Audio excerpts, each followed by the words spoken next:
आज 25 मे रोजी south west monsoon हा तळकोकणामध्ये देवगडपर्यंत दाखल झालेला आहे। सर्वसाधारणतः जी सरासरी तारीख आहे महाराष्ट्र गोव्यामध्ये दाखल होण्याची ती 5 जून आहे। त्याच्या अगेन्स्टमध्ये आपल्याला 10 दिवस आधी तो दाखल झालेला आहे। पुढच्या 3 दिवसामध्ये सिनॉप्टिक्स कंडिशन्स फेवरेबल आहे आणि त्याच्या अनुषंगाने महाराष्ट्राच्या काही भागामध्ये इन्क्लुडिंग मुंबई तो दाखल होण्याची शक्यता आहे। अधिक माहितीसाठी प्रादेशिक हवामान विभागाच्या वेबसाईटला व्हिजिट करा। धन्यवाद। आज 25 मे रोजी साऊथ वेस्ट मान्सून हा तळकोकणामध्ये देवगडपर्यंत दाखल झालेला आहे।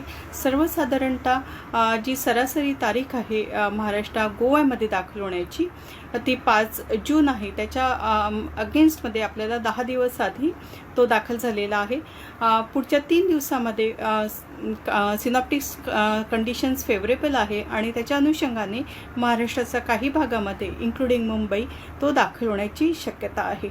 अधिक माहितीसाठी प्रादेशिक हवामान विभागाच्या वेबसाईटला व्हिजिट करा। धन्यवाद।